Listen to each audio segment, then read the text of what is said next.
way inside the facility. You know the vibes. If you're not early, you are late, but you're here, so I'm happy. Behind us is the schedule. It's jam-packed. And when I say jam-packed, I mean jam-packed. We literally all woke up out here in Los Angeles to the breaking news. I mean, there is no bigger story this week than DeAndre Hopkins traded to the Kansas City Chiefs. For context, DeAndre Hopkins, since he's entered the league, we're talking top 5 in receiving yards, top 5 in receiving touchdowns, top 5 in catches, an absolute beast going to a team that is currently undefeated. Shady McCoy, I need your instant reaction. Top five. When you got to work, you literally did not know the trade had occurred because it happened in the middle of the night. Like the middle of the night, this news broke. You were sleeping. Shady, your first time talking about this trade, talk to the world. You won a championship with the Chiefs. Nobody on national TV can say that. I need your instant reaction. Does D-Hop solidify a three-peat? First of all, I get to work and they telling me that this news, I know nothing about it. I'm extremely excited for him. D-Hop, first of all, he's been in a lot of bad organizations, a lot of bad teams, a lot of bad quarterbacks. He ain't never played with nobody like Patrick Mahomes. Talk about it. And I don't care what Deshaun Watson was at his best. He was not Patrick Mahomes. And then another thing is, the winning culture in Kansas City is different. Talk about it. Now, I played with Andy Reid in Philadelphia. It was different there. When I got to the Chiefs with him, it was even way different. So I do think they need this element, though, because first of all, in that wide receiver room, there's not a lot of veterans, right? And I know we talk about Patrick Mahomes as having trust and this and that and being a leader, which he is, but it's hard to say, how much do you really trust the guys in your wide receiver room? Yeah. When all your top dudes are hurt, you bring in D-Hop, you get that possession receiver that anytime you throw me the ball, I'm going to catch it. And everybody's like, oh, he's a little older. He's not open all the time. Well, you don't know D-Hop's tape. You don't know. Because a lot of times, right, D-Hop be covered and he finds a way to catch the ball. Yeah. This is the only thing they was missing.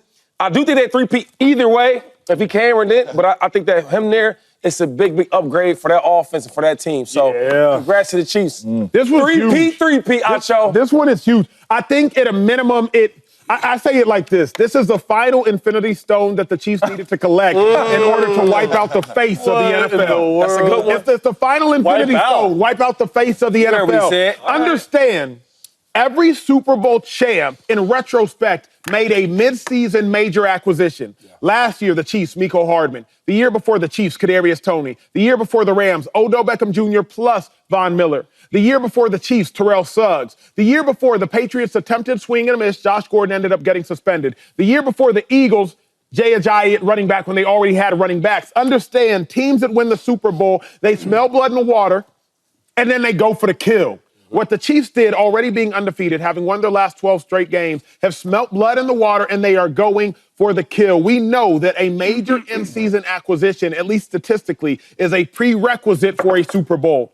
The Chiefs are already undefeated. They're going for a three-peat. To me, this is that last Infinity Stone that they are missing to wipe out the face of the NFL, and that's what they intend on doing. I think they're a lot closer to it right now than they were yesterday, James Jones. What you think, receiver? Go ahead, Chase. No, what you think, receiver? I want to hear what I like it. They both gonna go last. I want to hear what you got to say. Yeah, go ahead. Go ahead, brother. So I think they were going to three-peat regardless. Yeah. Right? I think this helps. That's crazy. They were, though. What's funny? I know, I'm just saying. Oh, we just say that so easy, like, they just finna Prove three-peat. me wrong, Yeah, right? like, no matter what they do. And we say it so, nonchalant, too, right? You know what I mean? But so they were going to three-peat regardless. This helps because they needed receivers, right? They're shorthanded. They lose Rashee Rice. Hollywood Brown, I'm hearing, could come back for the playoffs if not. So you really get DeAndre Hopkins for 11 games before they get to the playoffs and get it rolling. And my initial reaction, like when I'm driving in, because I got the news, I sent it to the facility group text because y'all were still sleeping when I was up at 3:30 in the morning driving, because that's what I do every day. I drive to work. And my initial was like, man, this is awesome. Like, they got a guy. They got a guy. And then I got to work, and I watched every single target this year for DeAndre Hopkins. And then I was like, yeah, they got a guy. Oh. You went from they got a guy. They got a guy. And it's nothing against DeAndre Hopkins, right? He's getting the receiver thrown to he's getting balls thrown to by Will Levis and Mason Rudolph. It's not Patrick Mahomes. But what I saw was a guy that has sort of been this way his whole career. His route tree's limited outside. It's a hitch, it's a slant, it's a back shoulder fade, and it's an out route. That's it. That's all he did for his targets. And then as I got deeper into the film, specifically the Packers game and the Colts game, what the Titans did was smart. They moved him inside to the slot. And they hid ways to get him inside the slot. That's where I think the Chiefs are going to need to use him. Outside, to me, he's not an all-world beater anymore. He's just not, like purely based on film. When they moved him into the slot, when he was against slower defenders like linebackers, like safeties, like nickels, he was eating. And I think that's what Andy Reid needs to do with him. They got to move him into the slot. I don't think he's going to make a huge difference if he just plays outside. But that's what, right, Shady, that's what the creativity is of Andy Reid is you move him all over. How quickly can he get, used to going into the slot? Because he's not used to playing in the slot. He's the best, though, version of himself this year, and at 32-year-old, in the slot. James, does it solidify the three-peat before you respond to that? What's your thoughts on that? Yeah, I'm with y'all. I'm taking the Chiefs over the field. I think it solidifies a three-peat. Smart move. But I think this move, I'm on the totally opposite end of Chase. I think this move says we gotta have it guy. F all the scheming. It's you and him. He ran slant, he ran hitch, he ran go his whole career. From the outside. 79 touchdowns, 943 career receptions, 12,528 yards. That's a lot. Doing that. DeAndre Hopkins has never created separation like that. Throw the ball over here and watch what I do. It ain't no 50-50 ball. It's an 80-20 ball still till this day. Like that. So Andy Reid has a guy out here.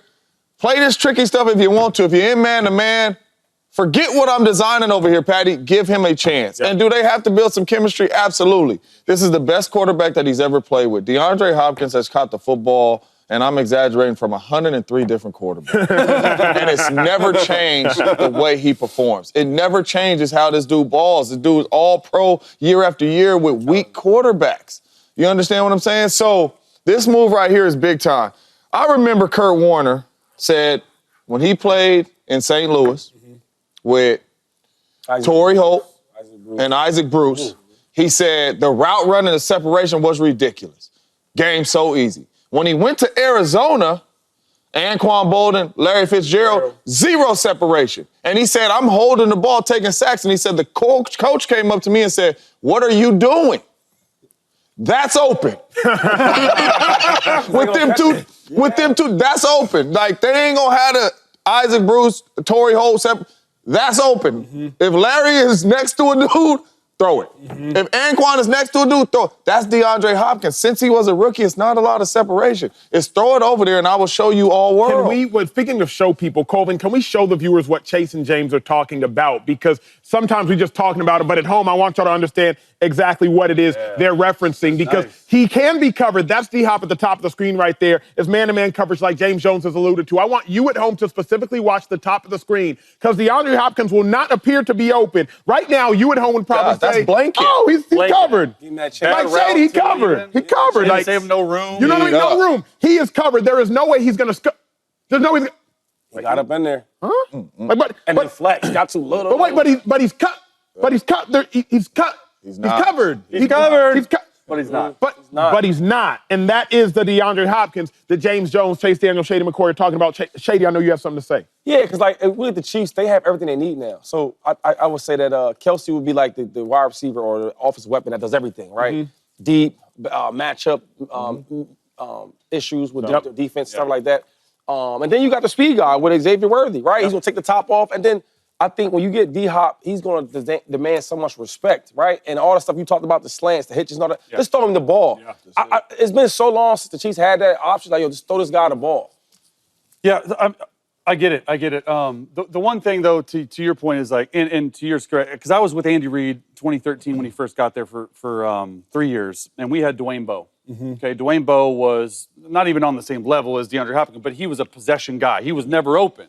Andy Reid and Patrick Mahomes have never had a receiver like this. Yeah. They've always had speed guys that get separation. It's going to be fascinating to me to see, one, Patrick Mahomes get on the same page as DeAndre Hopkins, and two, what can Andy Reid do to get him separation? Because to me, the Chiefs are sort of living in the past right now, and I love the Chiefs, and I think they're going to win regardless of it. In 2017, Kareem Hunt led the NFL in rushing yards. He's their starting running back. DeAndre Hopkins led the league in receiving touchdowns. He's now their receiver one. Travis Kelce led all tight ends in receptions. He's still there.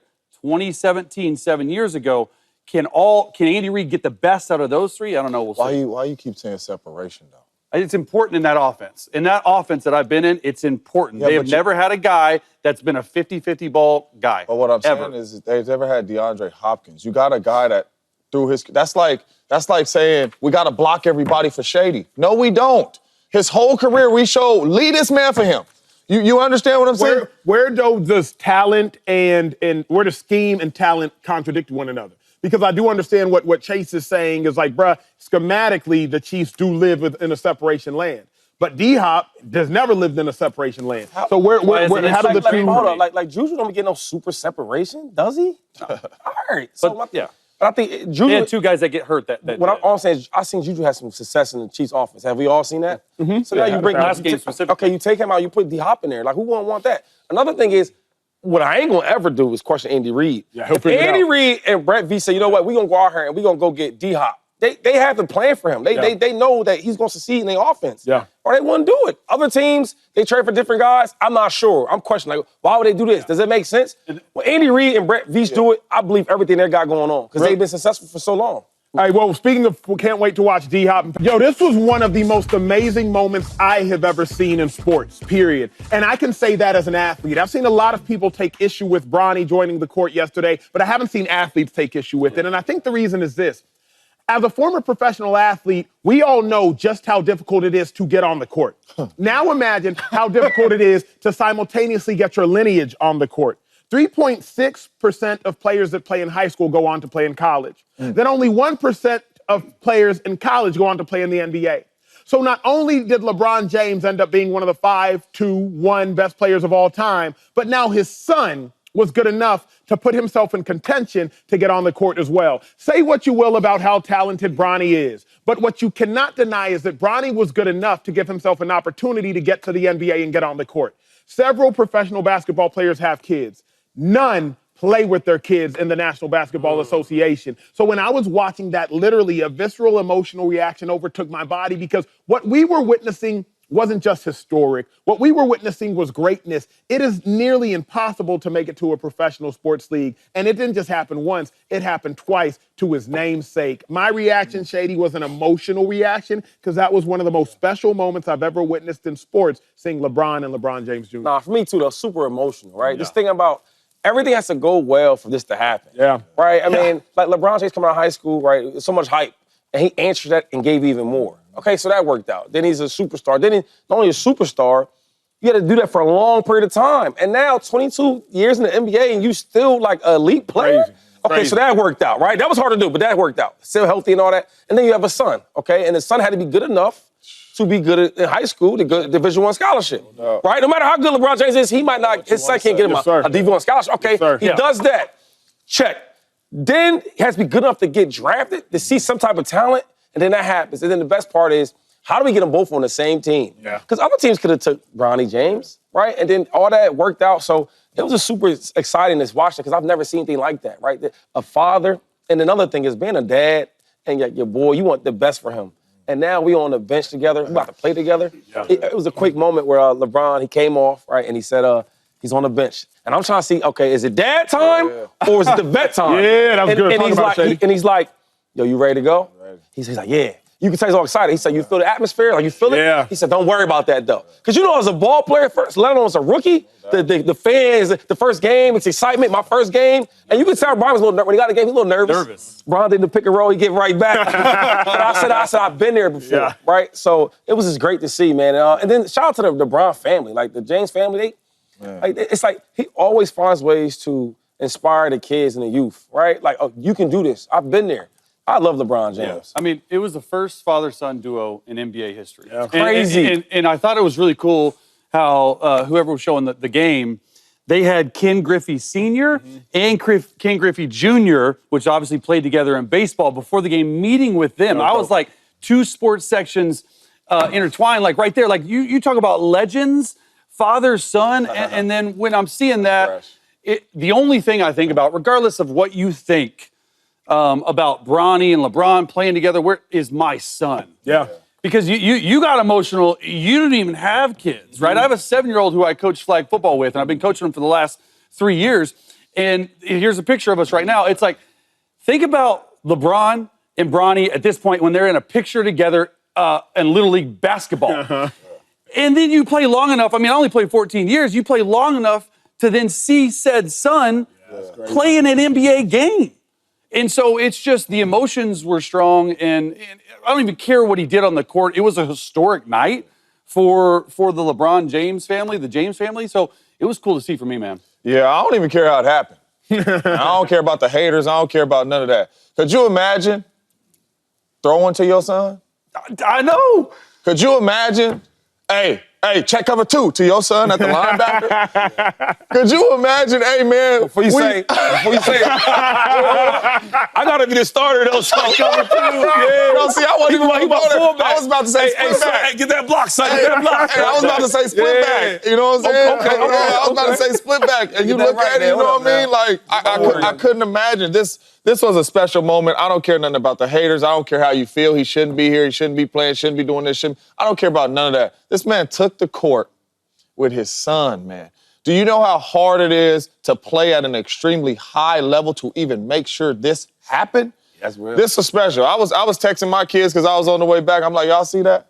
Cause I always joke with my kids, like, man, if y'all make it to the league, I'm gonna unretire. I'm lying. It's over. You know what I'm saying? But to see LeBron out there with Bronny, it was a special moment, man. I mean, obviously the James family, something they'll never forget. And I know we want to give LeBron all the credit, but the real MVP is Savannah, though. She's a legend, though. I mean, her husband's the LeBron James, right? He in the league. Then her baby, her firstborn, now he in the league. And I'm hearing the youngest son, Bryce, they say he going to the league. And then the beautiful daughter they got. She gonna be on TV one day. I don't know if y'all see it on Instagram and all that. Yo, so the real MVP, I know it's LeBron, I know that. Savannah got it for me, though, dog. That's real. That's real. What up, YouTube family? Welcome to the facility. Thanks for watching, and you better be sure to hit that subscribe button if you want to get more highlights from the show and all of our exclusive content.